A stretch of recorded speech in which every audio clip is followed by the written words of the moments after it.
Hello, this is your host, Mark Lieberman of the show The World According to Mark, brought to you through WPVM LP in Asheville, North Carolina, broadcasting on 103.7 FM and streaming globally on WPVMFM.org. Today, I have a guest who is all things entrepreneurial. He's all things entrepreneurial in the sense that he knows what is the successful recipe for being an entrepreneur. He knows how to mentor people who have that objective and goal. And he is the director of something called Venture Asheville, which he'll talk to us about.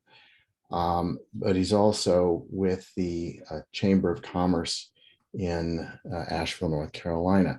So I want to welcome Jeffrey to the show. Mark, thank you so much. Glad to be here.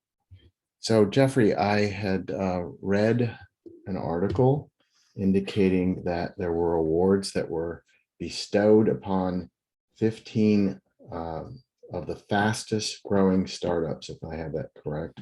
That's right. In the Asheville resides in Buncombe County area. So it probably extends beyond just the city limits of Asheville. That's right.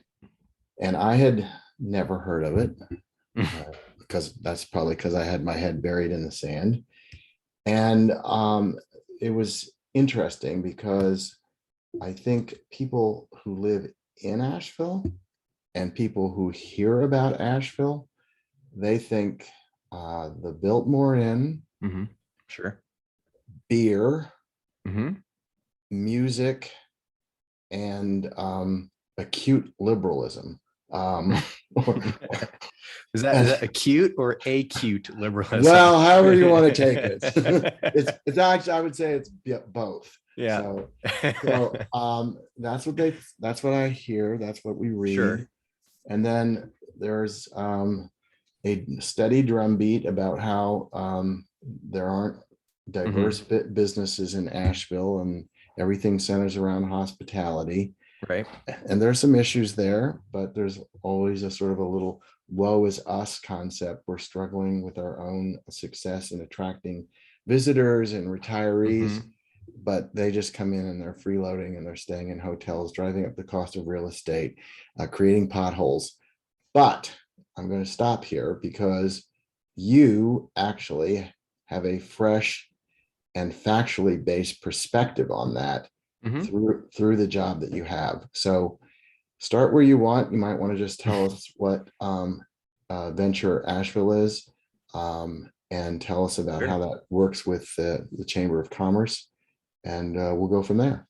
Well, first, I just want to say I'm thrilled that you learned about us through the Venture 15 and Venture Asheville Honors. It's our biggest event of the year. And that means we achieved one of our goals. And that's to raise the visibility of this really important economic sector that's a growing sector for our economy here in Asheville. So I feel like we've done part of our job. And I'll talk more about that, the actual program itself and the companies and the stats, because I think, as you said, the data is on our side, that this is, where our economy and jobs and pay is pulling. But to explain it, I should explain what Venture Asheville is, right? So our tagline is at Venture Asheville, we build entrepreneurs and get startups funded. And we do that through three core initiatives. The first is mentorship based on the MIT Venture Mentoring System. It's been around for about 6 years. Our brand name for that is Elevate. We've got about 50 mentors in our community here.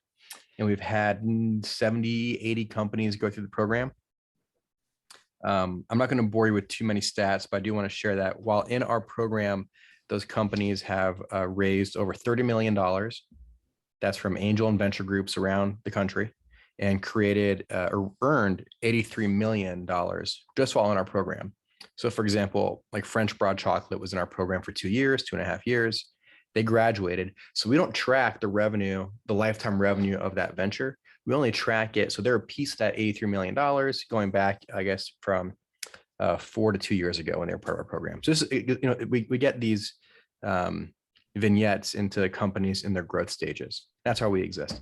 So mentorship is a big part of what we do. It's also free. If you are a entrepreneur in Buncombe or Haywood County, which is tied to our funding sources, then this is a free program for you. Team-based mentorship approach, and it's rigorous. There's lots of requirements. There's a screening to get in, but we have great results of job growth, high wages. Average job coming out of that program is $65,000 to $70,000 a year, and again, the revenues and investments are quite high. We also do financing. So we manage a local angel investor group called the Asheville Angels, and that's very Shark Tanky, right? You apply to pitch.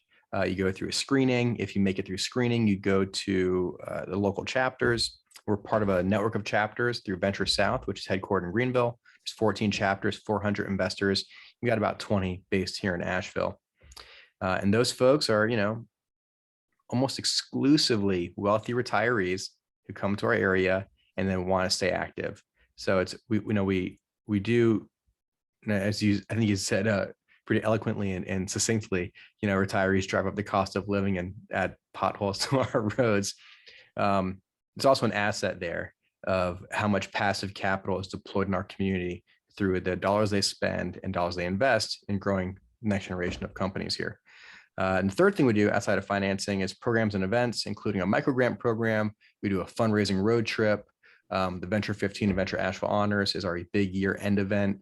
We also do demo day and presentations and pitch trainings and education and outreach. All this stuff under programming and events falls under building capacity of the ecosystem. The ecosystem is kind of a definition or a word for, it's a word for the interplay between resources, entrepreneurs, support providers, customers, the market. All that is the ecosystem for startups. Okay. Well, that's a plateful to be sure. Let me try to bear down on a couple of things. First of all, Venture Asheville, I guess, resides either geographically or otherwise with the Chamber of Commerce. But it is, according to what we've talked about and what I've read leading up to the show, it's a quote joint venture, so to speak, with Asheville, the city, and Buncombe County and the Chamber. Is that correct? Right. So we're our own brand, right? We're our own URL. We've got our own job where we do a lot of stuff quite independently, but we are Buncombe County. There's 5 strategies for the EDC, site selection, business retention, marketing, research. And the 5th one is new venture creation.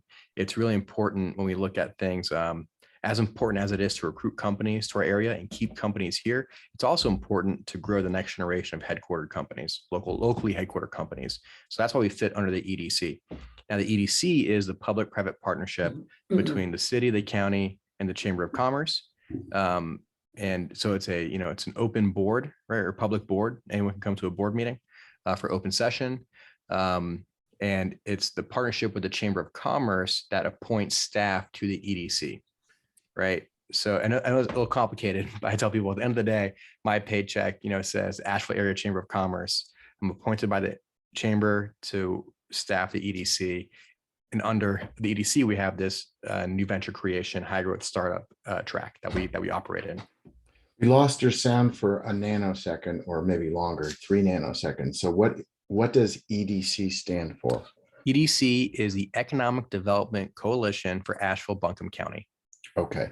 And so that is a governmental organization, so to speak. A public-private partnership. It's funded in part by the city, part by the county, part by Haywood County. But over 60% of the funding comes from earned income and fundraising we do through the chamber. So earned income, tell us about that. I know what earned an income is, but how do they derive income? From fees, for membership, or things of that nature? Actually, not membership fees. So not like chamber membership fees, but for example, we are about to roll out a new education program for people who work in corporations who want to learn how to be intrapreneurs. That's acting entrepreneurially within a large organization, creating new products and services, or efficiency driving initiatives. And that's a fee for service, right? So that's going to be a professional development track that will be charging folks, and that income falls under earned income. It's a way for us to diversify our own income streams. I don't want to say to be dependent on, like, any healthy venture needs multiple revenue drivers, right? So we have, again, 40% of our budget, just under 40% comes from the city and the county. And then over 60% comes from things like sponsorships for our programs, investment from, they call the AVL 5x5 strategy, and any earned income we can create from programs we charge for. Even the Venture 15, right? We have sponsors, we sell tickets, we make a little bit of revenue off the Venture 15, and that goes to our operating budget. So we can do these kind of programs and events for entrepreneurs in town. Okay. So a couple things come to mind. First of all,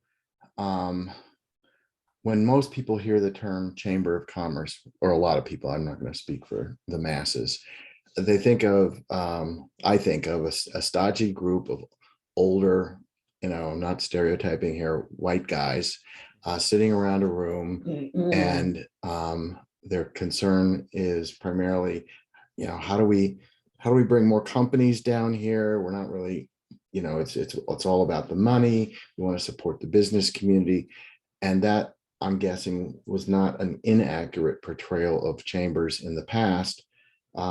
Not so much today, and presumably not so much in Asheville, because it sounds like this new entrepreneurial, or this entrepreneurial program that has the three facets you talk about, mentoring, funding, and related activities, is really focused on new businesses.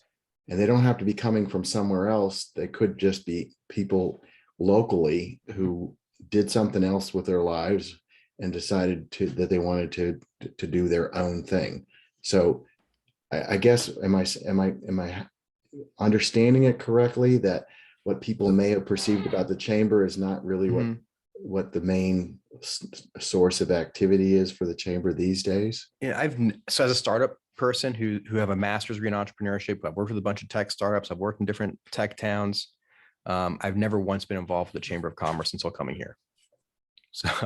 So I can't speak about my experience at other chambers. As for that, older, male and paler idea of who runs a chamber, I can share that that's not the case at this chamber. We are a majority female employment. The employees here are mostly all female. We have a female CEO. We have a very diverse board.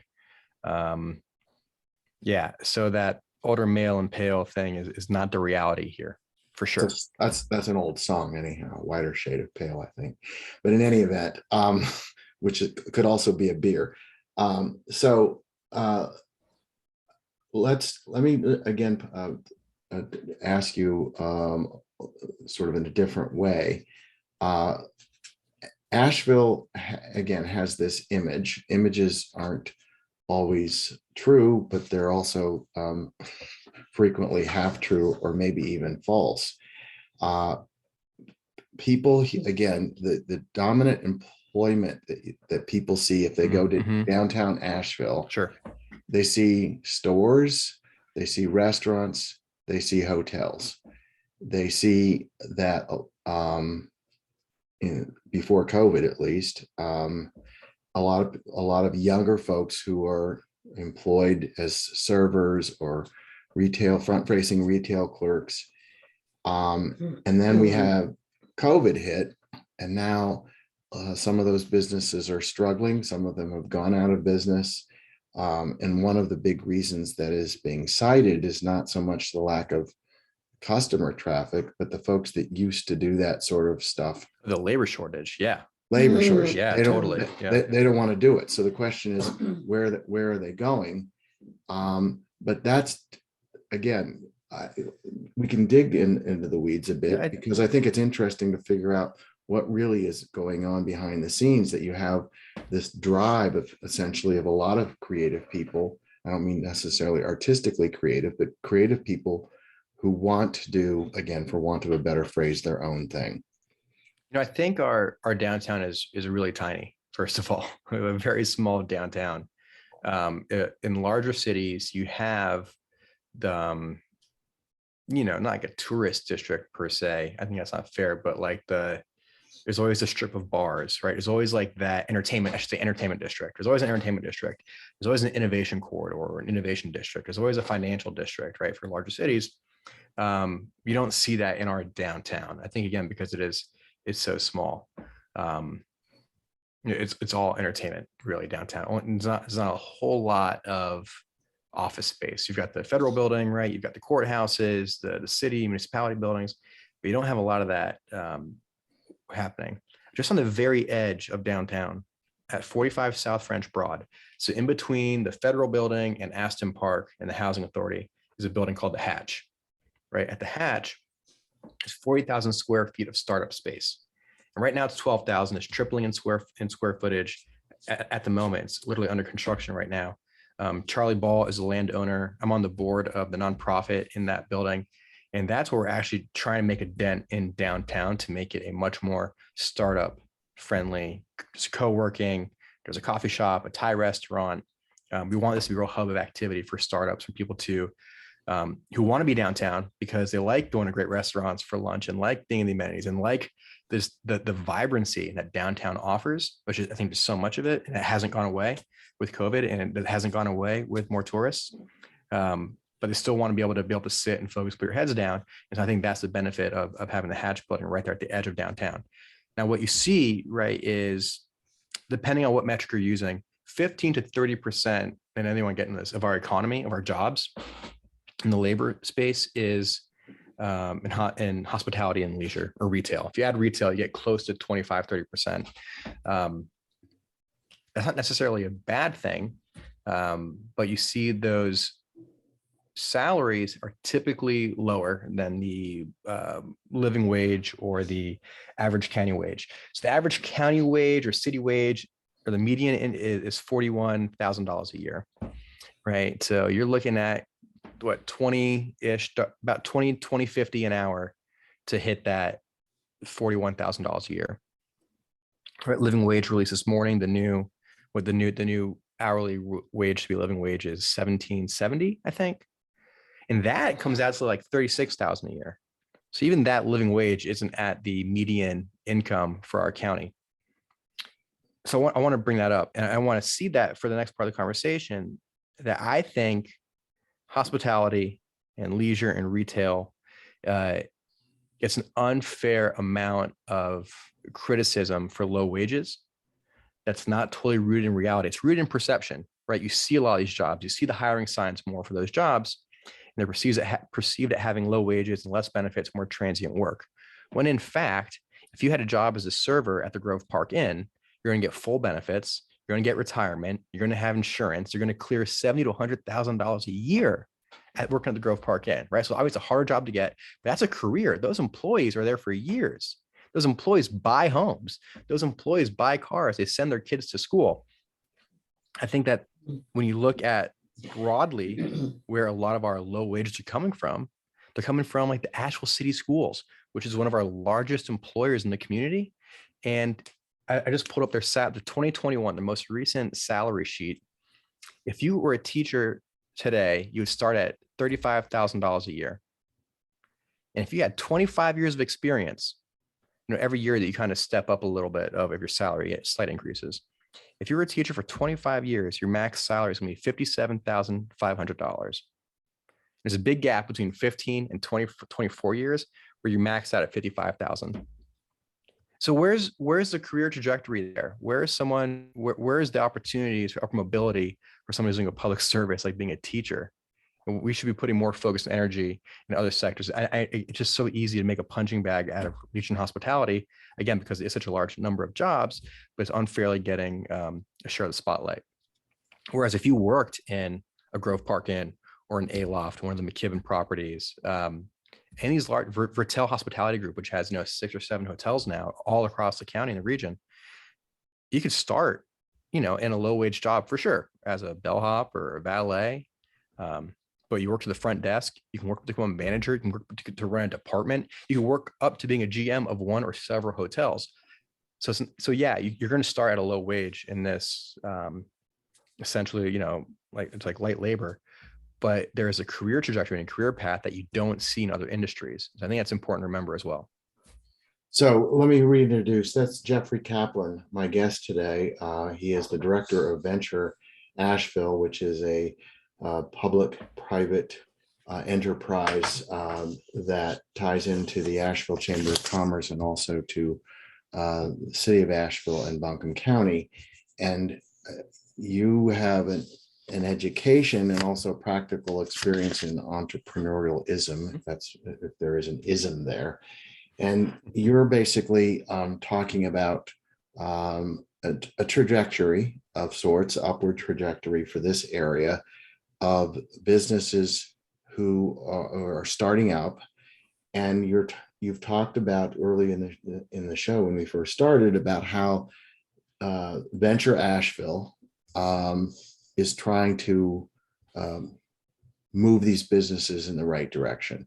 And you can't, what you said earlier is the services that you offer are free, but not everybody who has an idea for an so-called entrepreneurial business gets in. There are qualifications.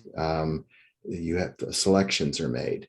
So tell us maybe about again, what are the criteria, and also combine that with a little bit about some of these 15 businesses, just a few of them that distinguished themselves that you could talk about by example. So the first thing we look for when we look at a venture, if it would qualify for our program, is it a high growth venture? So there's lots of definitions of startups. The SBA will tell you a startup is any business under 2 years old. A lot of people use an age to determine what a startup is. I don't think that's fair. Steve Blank, kind of the granddaddy of startups out in Silicon Valley, he says a startup is a temporary business vehicle in search of a repeatable and scalable business model. Okay. And we lean kind of closer to that. So we look at startups as companies that have a highly scalable product or service. That's kind of our definition, right? You can add on to it. You can put revenue goals or growth goals, but if it's highly scalable, that means it's a widget you can produce, or a piece of tech or software, or something that you can, get exponential returns on, is what we're trying to say. That's what we consider to be a startup. So it could be things like Poppy Popcorn. Poppy Popcorn has been a staple in our community for 6 years? And they've been a Venture 15 company for 4 years. That means they're one of the 15 fastest growing by compounded annual growth rate. Popcorn is a very scalable product, obviously, right? It's good margins, easy to produce. But the trick with Poppy is the incredible packaging and incredible flavors. So she's able to deliver that great quality of taste and flavor and consistency across every bag of Poppy Popcorn. And it's a great gift item. It's a great snack item. It does really well. Also, speaking of downtown companies, on the corner of Walnut and Rankin, there's a little shop called Moonlight Makers. I don't know if you've seen this. They make they screen print on dish towels and t-shirts, and they have mugs, and it's like cute little sayings and stickers, things like "Stay Weird" with a narwhal playing a banjo and a cute little doodle done by one of the co-founders, Nicole, who's an artist. It's things like gnome saying and a picture of a garden gnome. It's all like cute little puns, very funny stuff. They've grown that company to 30 employees. And they are the #1 seller on Amazon Handmade, which is like Etsy on Amazon. So they have an Amazon shop. They are the #1 seller because, they do actually quite well with their local shop in downtown Asheville. They have a little short bus that they take to festivals, and they do pop-ups and all that kind of stuff. But what they're really growing is Amazon, because they have people in the back who are just screen printing, packaging, and it ships off to fulfillment by Amazon and different fulfillment centers. And they've been approached numerous times by companies in Turkey and China, Madagascar, wherever, to completely outsource all their production and shipping. And they would save, a couple pennies per item. And look, they're doing huge bulk. To be the #1 seller on Amazon Handmade, it's huge. It's a mind-blowing number. And they chose to, eat some of that profit to create 2 more jobs, to keep more jobs with career trajectories and fulfilling fun work here in downtown Asheville. It's not tourist related at all. They could be doing this from, an empty warehouse down in Fletcher and be just as profitable and just make just as much revenue. But instead they're prioritizing the quality of life for the people they can employ. And I think that's what's really special about what you see in the entrepreneurship community is people don't end up here by chance. No one like stumbles their way into this field or this line of work because it's hard and it tracks you down and it beats you up. It attracts unconventional thinkers, independently minded folks who are seeking to create their own destiny, create their own wealth, and bring people along with them. That's what we see here. It's very different than the Silicon Valley, hustle till you lose your mind culture. It's not backstabby here at all. It's not broy here at all. It's a really incredibly supportive, kind, nurturing area where people all feel like we're all pulling in the same direction. Whether your venture is making popcorn, you're making software, or you're making t-shirts, it's all about creating great jobs and great companies for people who live here. So I'm going to just ask you a short question. The word scalable in terms of your vernacular, does that mean in effect somebody has a startup business? Let's use the popcorn example. They're making poppy popcorn. So they can either sell, 10 bags a day, 100 bags a day, 1,000 bags a day.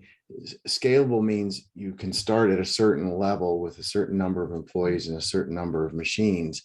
But if the more business, the more sales, the more people who are interested in that, the more machines they can buy, the more people they can employ. So it becomes, a more substantial business. Is that what you're talking about? And the more business you're doing, the more profitable you become.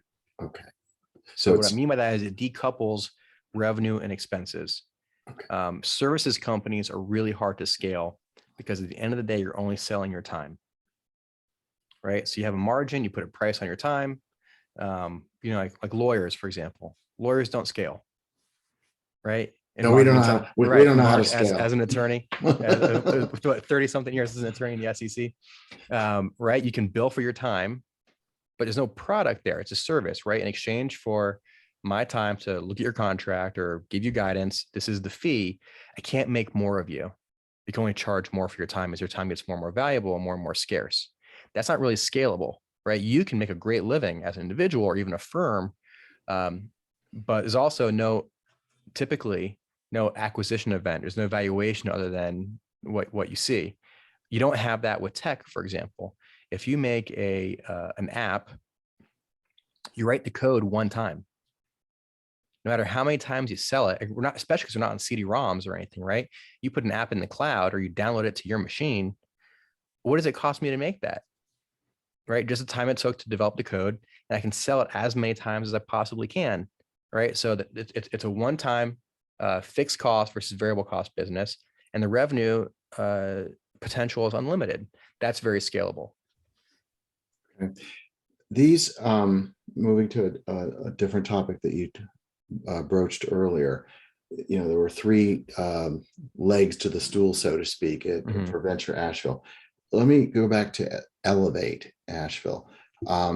Is that the entry point for any entrepreneurial venture? In other words, in order to ultimately get the benefit of the various funding sources and all that, does a company that wants the assistance of Venture Asheville have to go through that program?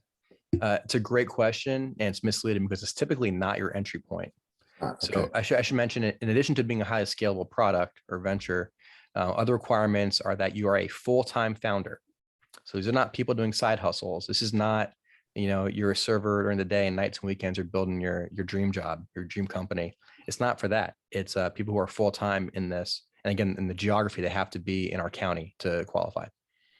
That's another differentiator. So, but prior to coming to Elevate, which is a long-term relationship, companies are in for 1.5, 2 years on average. We have a micro grant program, and that is for companies at the idea stage. You just need an idea, like a paragraph on paper and a 1-minute video. We get about 100 applicants a year, and then we do $5,000 micro grants. Similarly, NCIDEA, a statewide foundation, has a micro grant and seed grant program, which we work very closely with. We have partners at Mountain BizWorks, partners at the Hatch AVL Foundation. One of my favorite events that is coming back, I believe in February 2022, is pitch parties. It's once a month, open mic night for entrepreneurs. This is really designed to be the top of the funnel, your entry point into entrepreneurship. It's an evening event, specifically with in mind for those who do work day jobs, who are thinking about, is this a good idea? Should I pursue it? You get to pitch for 1 minute to a room full of strangers who are going to give you honest and candid feedback, and done in a very helpful and kind way. And it's a lot of fun. It's a fun networking event. There's 1 Million Cups, which is coming back as well. They took a hiatus during the pandemic. 1 Million Cups is a weekly meeting of anybody in the entrepreneurship or small business world who wants to practice pitching and get help from their community. That's what that's for. It was created by the Kaplan Foundation a number of years ago. We've had a chapter here for, I guess, 6 years. So I mean, there is a resource. Gosh, even the SBTDC has taken the leap. It's a 4-week course to go from idea to a basic pitch. There is a resource for every stage of every kind of venture here. And I focus in the lane of high growth businesses. I meet a lot of people who are entrepreneurial, but are doing something that's not high growth. And Mountain BizWorks has foundations and Alpine and courses for those folks to get education and resources as they need it. So first of all, again, we're talking to Jeffrey Kaplan for those who are just tuning in. Hopefully you tuned in from the beginning, but he is the director of Venture Asheville. We're talking about what his organization, and through his leadership and sponsorships of many others and mentorships, how they are trying to assist, grow, help, nurture businesses. And from what you're saying, Jeffrey, it's not just about the money, but it is the money. So it's not, to use your Shark Tank analogy. Yeah. People go into front of Shark Tank and they're looking for like 3 things. What are your revenues for the last 6 months? Sure. What do you expect to be your revenue to be in the coming 12 months? How much does it cost you to produce whatever it is that you produce versus what you're selling it for? So what's the margin? And then the other thing they get asked is what's unique about the product usually, or that's patentable, so that any shark who decides to put in money is not going to be outbid essentially, or competing with a larger company with more funding. Those are important metrics for those guys, because even though they're fabulously wealthy, they're talking about putting up a couple $100,000, $1 million, $2 million. That's different, really, it sounds like, from what you guys do. When you talk about the people that make the pitch, are they making a pitch to entice or interest the audience who's listening to them to put up money, or are they looking for, as you seem to indicate, critique? Like, okay, that was a really good pitch, but you need to do such and such, and you need to tell people more about this particular thing. Both. We have some pitch events which are very much about practice and critique, and other pitch events, we're here to raise some money. My job, right, is to make sure that the room has the right people in it. So when we do demo day, which is companies in our Elevate program who are fundraising, it could be anywhere from 6 to 12 or 18 any year. It's usually run those numbers. I make sure that we advertise that to the right people. We invite the right people. And every time we've done one of those, somebody walks out with a check. And we do a lot of pitch prep for that. Again, I have a master's degree in entrepreneurship. I've raised money for startups of my own. I've worked at venture-backed startups. So we know how to prepare these companies, and we do it quite effectively. It starts off with a 2-hour lecture presentation. And then you have to submit written slides, get written feedback. Then you practice in front of a small group. Then you practice in front of a large group. And then you finally, you go through 4 rounds with me and the mentors before you ever pitch externally for money. You're very well prepared. And again, that training has raised about $30 million for companies here in town. So I think there's some validity to that. It does work. So So that's just one kind of pitch. But also, if you're just, part of the pitch party is that's for anybody. So if we had a guy walk in one day who said, "Yeah, I've been thinking about this idea for a while. It's a new kind of bike trailer. Here's the pitch. Let me know what you think." And that person was just saying, like, "This is a good idea or a bad idea. Should I actually dedicate some time and energy of part of my life to developing a new product? Or can 20 people who I've never met before, don't know me from Adam, could say, 'Dude, terrible idea. Don't waste your time.'" okay, let me ask you a question again about the funding part of this. As you mentioned, part of my career was with the Securities and Exchange Mhm. Commission. A larger part of it was with helping businesses raise money. So in the world that I lived in, if you raise money, you're selling typically stock. If you're a startup company, you're usually doing something referred to as a private placement, where you've got a limited number of investors, many of whom are called accredited investors, meaning they can afford to lose their money. But in any event, the issue always there is, from a legal standpoint, not to get into the weeds, is full disclosure. And you got to talk about the problems, the warts, the opportunities. Yeah. And then, again, if you're getting a significant amount of money from a diverse group of people, you got to have something resembling a written disclosure. Does any of that come up in the context of what Venture Asheville is doing with these businesses? Not a ton, because we tend to be at that very early friends and family, the seed round. We don't get a lot of Series A's coming out of our program. They usually kind of graduate on from there. Um, Often, sure, people ask for us to sign an NDA before getting really weedy with the pitch or the business. Typically, we don't. An intro conversation at your first pitch or your first time you reach out to an investor, don't, just a tip, don't ask them to sign an NDA. It's an immediate, just Turn off. non-starter. Yeah, it shows naivete. It's a quick tip I just want to share. If you're worried about having something like intellectual property you don't want to disclose, you can always explain what behind what you do. Just don't share the how. So, for example, if I have a gadget that's a better mousetrap, I can tell you I have a better mousetrap. We trap mice 30% better than the rest of the competition. And as you get further down into your due diligence, when it's appropriate, you can ask them to sign an NDA. Like right now, I'm going to show you our the code or the AI that's trapping mice better. You don't need to show that up front. But don't ask for it up front, because again, as Mark, as you said, it's immediate turn off. People will stop you in your tracks. But yeah, it depends on what we have more and more companies seeking alternative investment vehicles. So typically, for the past, 5 years, you saw lots and lots of priced rounds. So that's like very Shark Tank, where you say, "Hey, sharks, I'm looking for $300,000 for 30% of my company." Right? It's just like straight math. That's the check. That's the percent equity you get. That's all there is to it. More popular, we've seen convertible notes, which is a promise that we will, give me the cash and either I'll pay you back with interest or it's going to convert to equity, hence the convertible part of the note. We're starting to see more safe notes, which means simple agreement for future equity, developed by Y Combinator out in Mountain View. And also equity crowdfunding, which has its own set of terms and disclosures on those pages, whether you're using WeFunder, Republic, or going through Mountain BizWorks and their invested course with Chris Grassinger, which is a phenomenal, really, really strong course. Yeah. So depending on how you're raising money and who you're raising money from, those private placement memorandum may or may not come up. Okay.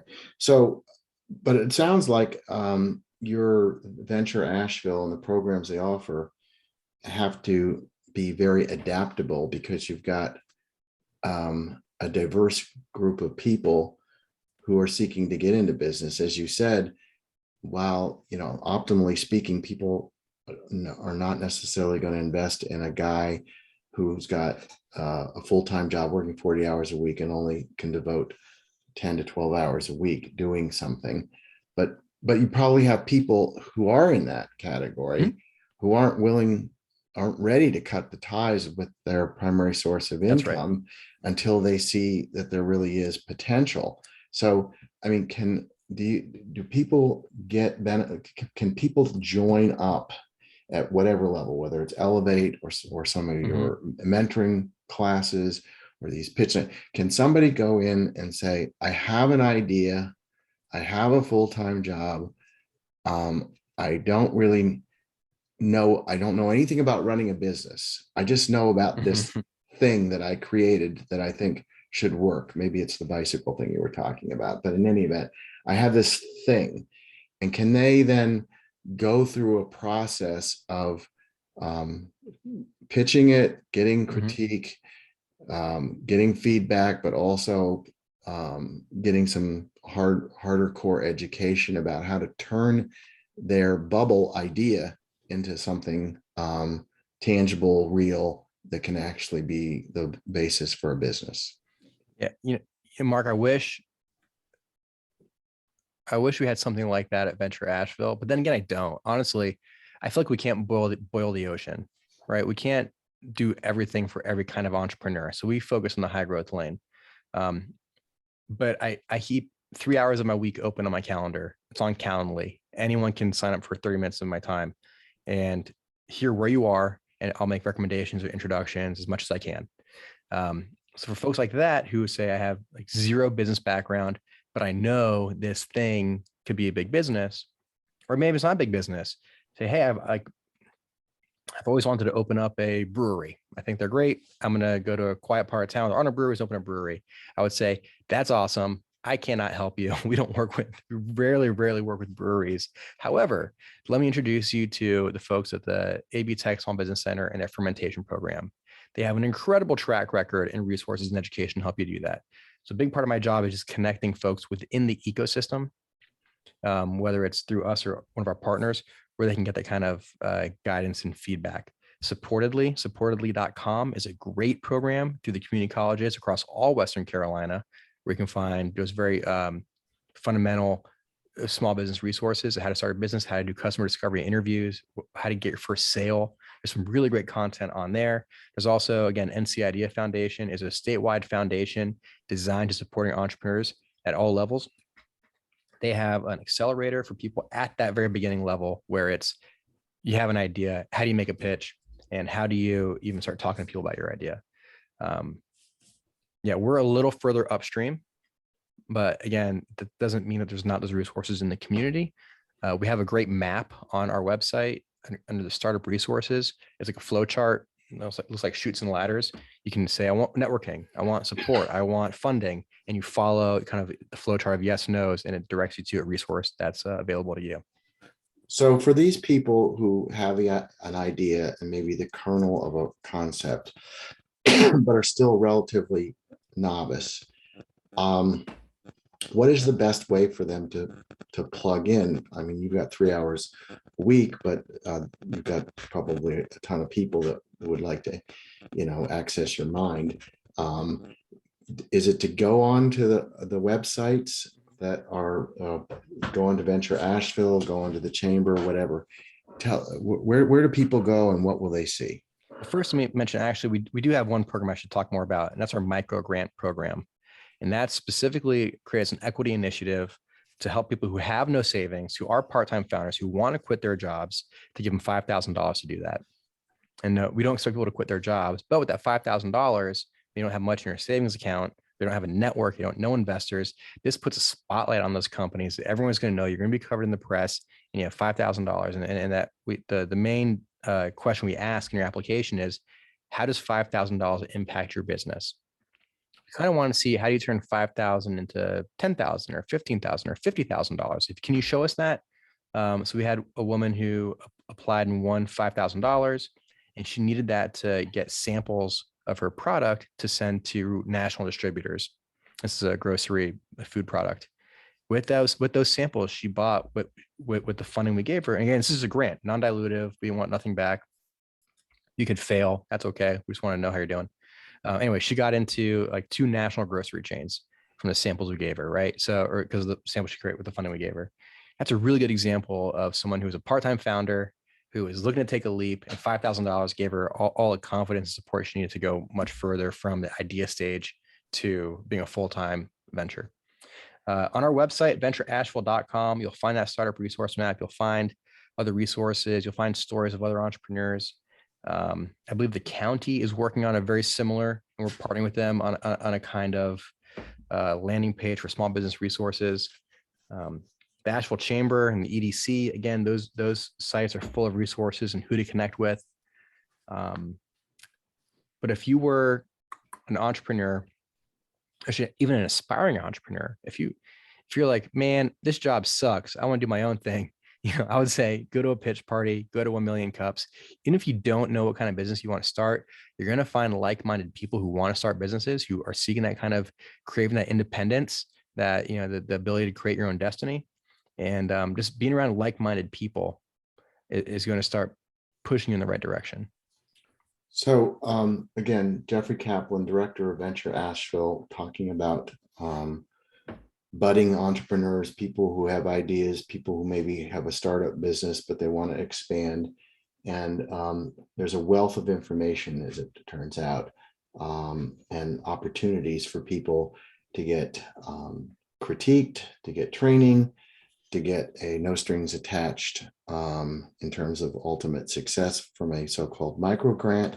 $5,000 doesn't sound like a lot of money, but many times it's just enough money, as it appears, to get somebody from just thinking about it to actually doing something. And not all the stories are successful. That's what being an entrepreneur involves, risk taking and sometimes stumbling along the way. I want to ask. I think we exist to reduce as much risk taking as we can and reduce those stumbles through our experience, our network, our mentors, and the public service of helping people make as few mistakes as possible. Well, I think you've convinced me, and hopefully those who are tuning in, that that the chamber and with its many programs, and Venture Asheville in particular, is a really outgoing, friendly atmosphere and a collaborative atmosphere. The folks that you have, I looked through the list, you've got a lot of very successful people who are mentors. Those people are working for free. Is that correct? I mean, man, it's unbelievable. I'm always so impressed and honored that the caliber and quality of people who want to dedicate, 4, 8, 12 hours a month to just volunteering and giving free advice. I'll tell you, with full transparency, the training we get from MIT to run this program, much of it is how do you show your mentors appreciation? Because they do, it's just. How do you?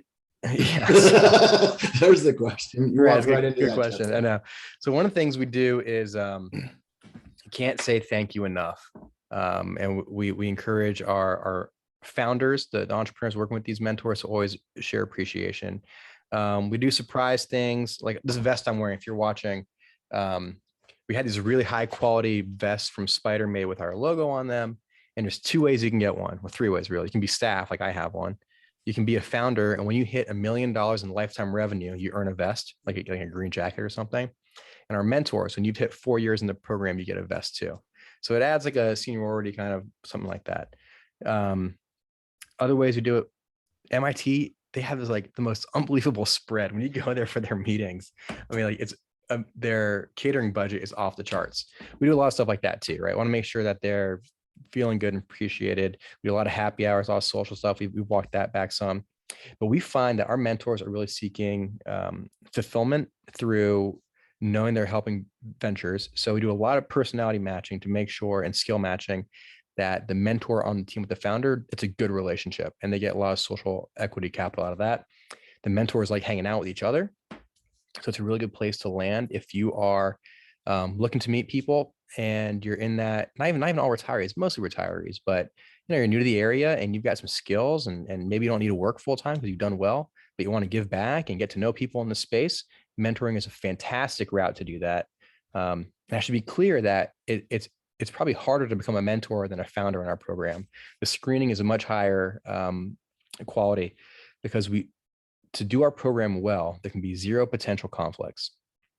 So you can't come as a mentor in our program hoping that maybe this leads to a job. We will not allow, we will root you out so fast if you're in a mentor session and you say, hey, Mark, this is going really well, but I think you need more of my time. Why don't you work with me on the side? You can have me on a retainer and maybe work a couple hours a week in the shop. We'd kick you out of our program so fast. That's what maintains the quality of the advice. That is completely unbiased. It's generous. It's altruistic. And again, it's worked incredibly well here. So you mentioned the difference between being qualified and accepted to be a mentor versus a founder. Mm-hmm. So what is a founder? Sorry, founder and entrepreneur is synonymous. Okay. The founder is the founder of a company. Okay. So somebody, again, who's seeking advice and also monetary incentives to allow that person to expand or improve the business. So I want to ask you this sort of global question. We've got several minutes left in the broadcast. When people say, why do you come to Asheville? What's the attraction to Asheville? Again, it's all the things I mentioned at the early part of the show. It's the beer, it's the music. Let me ask you this, Mark. Has anyone ever said, yeah, I moved here for a job? I've never heard anybody say that. Exactly. You're right on target. So they don't say that. They say they like the music, the vibe, the this, whatever. Climate, culture, geography, sure. Right. But you seem to be suggesting there's a lot of towns and cities across the country that want to attract high-tech business. They want to attract entrepreneurs. That's the new sort of, lingo. What is it, if you could capsulize it, what is it about Asheville that opens its doors to, again, these budding entrepreneurial folk? Why is this a good atmosphere? By nature, entrepreneurs are non-conventional people, founders specifically. Like, why would you leave? Like, if you could run a company, you could have a job, right? If you have the skills to be a CEO and a founder of a company, build something from zero, you could do a job. I'm sure we could find a job for you where you get benefits and you have, security in a 9 to 5, and it's not your whole life, it's not your whole personality. So by nature, to say that, let me risk it all. Let me throw all that security and stability I have away for a while and try to build something that I can be really proud of. That's incredibly personally meaningful to me. That gives me fulfillment and actually makes the world a better place because you're creating high-paying jobs, or you're creating a service the world needs, or in our climate, people who are literally saving the world through these climate initiatives. I think all those values you find in, generally speaking, progressive liberal thinkers, which is a lot of what's here, right? People who are optimistic, who believe they can make a difference, who want to make a difference, who are just generally dissatisfied with status quo and want to have impact. And it's also rooted in arts and culture. You don't have startup scenes in like dying towns, right? Because they actually, there's a weird correlation between startups and breweries, right? The more breweries you have, the more places are people to gather and talk. It's those third spaces. It's not, stodgy. It's open, and that's what entrepreneurs are drawn to. Unconventional ways of doing business, unconventional ways of creating business.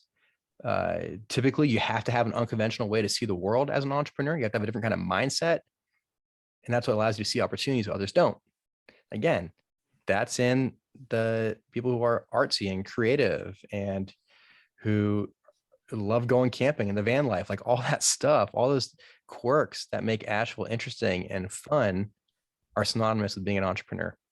So let me ask you this question. Do you think that Asheville and surrounding areas are somewhat uniquely qualified to benefit from kind of the COVID, post-COVID situation where, as you mentioned, we're not a big city. We don't have big bank buildings, big insurance buildings, big office towers. Like we're not New York, we're not Chicago, whatever.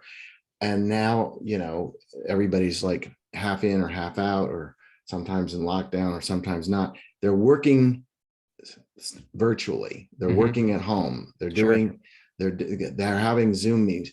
Do you feel like people are more nimble here in terms of adjusting to what looks like it's not going to be a temporary thing? What's your sense of that? Asheville is uniquely positioned to do well, and NPR Marketplace had a story about this just a couple of weeks ago. They mentioned us, Johnson City, and Bend, Oregon, as three smaller cities that are benefiting from how much remote and flexible work is happening across the country right now. That with an internet connection, you can be a knowledge-based worker and live anywhere you want. And one of the things I think that's cool about Asheville is everyone's into something other than their job. It's not your personality, right? Like you might be really into, I see a guitar behind you. You might really be into hiking or mountain biking or kayaking. Everyone's has some outdoor passion. Everyone's got some arts outlet. You don't find that in other areas. And that attracts a unique individual. So especially now that you have so many remote workers, people moving here with high paying jobs from other areas, right? We really benefit from that. We really do get side benefits. People spend money here. They're buying houses here. Yeah, you can argue and talk about the affordability crisis that kind of accelerates, but also it's not, they're not Airbnb those houses and taking the money out to another area. Like that money stays here. So that does help grow our economy, grow our GDP. And yeah, cities like ours with incredible amenities are doing really well, growing during the pandemic. Okay.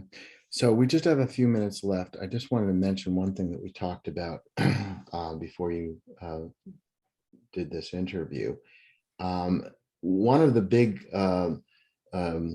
companies that came to Asheville, which was unique in a lot of ways, and they kicked up a lot of dust, or there was a lot of dust kicked up, is Pratt Whitney, or Pratt and Whitney, a subsidiary of Raytheon. And the way it was covered in the press was, here's this, big military arms company coming here. They came here because they want to get a bunch of low-wage workers and reduce their costs. And they're a bad company, an evil company. And the city, the county, the state donated tons of money. We talked about this.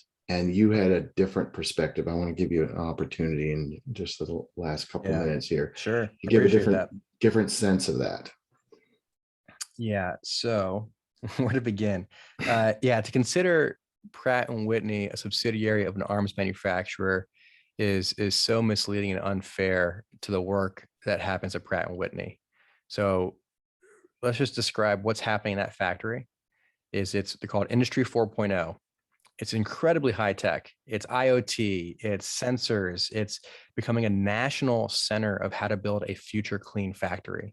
It's a green project. It's a LEED certified building. That $650 million building that's being built by Pratt Whitney, not us, right, is a LEED certified building. And they're building engine components called airfoils that are going to help engines run quieter, up to 75% quieter, cleaner, and longer. It's a green project. The jobs are STEM jobs. They're creating about 800 of them at I think it's $60,000 or $65,000 average salary. Full benefits. They'll even pay your tuition. AB Tech is getting a campus out of this to help create that job pipeline. It's creating so many more opportunities for our community. And I don't know, maybe it's because it's like the establishment and it's so easy to point fingers at this, but this is a net win for our community in so many ways. For those concerned about the equity and inclusion of Pratt & Whitney, I found this recently. They scored a perfect 100% on the Human Rights Campaign Equity at Work Index, giving them one of the best places to work. Okay. Well, that is a good piece of news. I want to thank my guest today. Sorry, time has run out. Jeffrey, sorry about that. No, not a problem. Jeffrey Kaplan, a breath of fresh air. You are a resource to the community. Director of Venture Asheville, part of the Chamber of Commerce. Go visit the websites. Take advantage of the wealth of information and opportunities. If you have an idea, you have a company, that's where it seems like you will get some benefit. Thank you for being on the show today, Jeffrey. My pleasure. Thank you, Mark. We'll have you back. Talk more. Look forward to that. Thanks again.